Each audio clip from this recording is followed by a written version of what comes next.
Let's learn something together. We're in the book of 2 Peter. It's a great book. It's something that I think all of us need to read from first chapter 1, verse 1, all the way to the end and get some great things from it. We're talking about how to grow God's way, and the reason for that is because this year, that's our theme, learning how to grow and become more like Jesus Christ every single day of our life. Last week, we talked about how that we can grow in our faith. And we learned about 3 different ways that we can do that. How many of you remember what those 3 ways were? Look at there. Look at there. Come back next Sunday because you're going to need that message. Peter talks about growing mentally. All right? So he constantly is telling us, remember, remember, remember, remember. So this is what we need to do, all right? We need to remember what these truths are. We're going to need this stuff.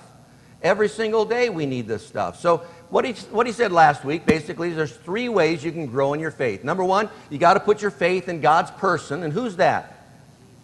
Jesus Christ.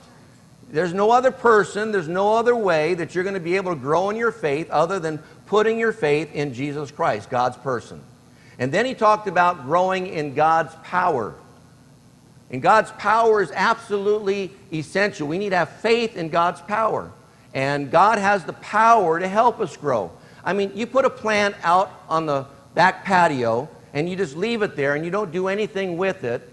I mean, eventually it's going to die. It needs your help. And we need God's help to grow.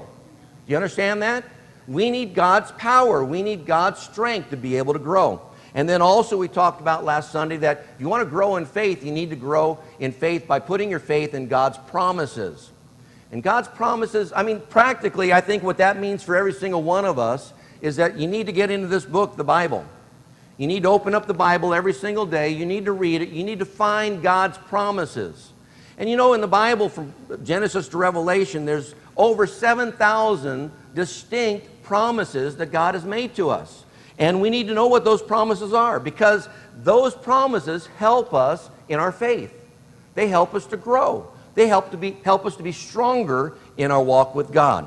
So today we're going to talk about how do you grow in character. I think it's a very important issue today because I think a lot of times, well, I have no doubt about this, the world a lot of times doesn't think character matters. They don't think character really counts. And they change their character with every whim. You know, anything that happens, they just change it. And sometimes even Christians do that. Sometimes even church members do that. So character is very, very important. I told you last Sunday that because I'm speaking out of one of the books that Peter wrote, I'm going to share with you every Sunday a St. Peter joke. All right? So here's your St. Peter joke, all right? Pastor was struggling with the temptation to play golf on Sunday. None of us have ever struggled with that, all right? I struggled with going to Disneyland on Sunday. He eventually gave in, and he called the assistant pastor to cover for him on Sunday because he was too sick to speak that week. So he lied. And Sunday came around, and he tossed his clubs in the car, drove 100 miles into another town so nobody could recognize him on Sunday, and he's playing this round of golf, and God's watching from above. And he's out on one of these fairways, and he hits a beautiful drive straight at the green, lands on a very difficult green, takes one bounce, and goes right in the hole. Hole in one. And the pastor is just ecstatic. He's just jumping around. He's doing a happy dance. He's yelling and screaming. And St. Peter says, God, what are you going to do about that pastor? I mean, he skipped church. He lied about his health. You need to do something about that. And God says, why? Who's he going to tell?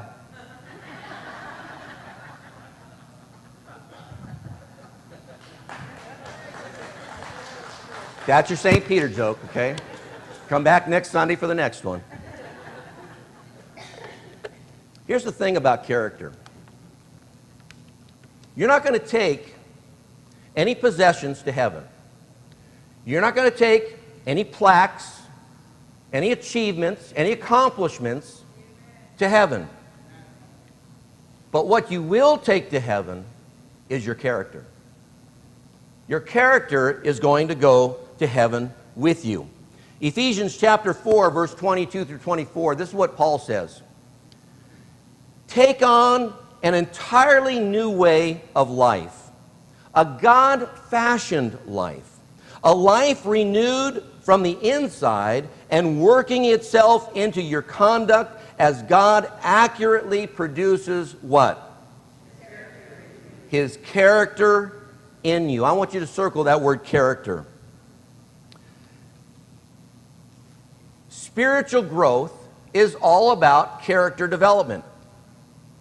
That's why we grow, so that we can become more like Jesus, so we can take on His character in our life.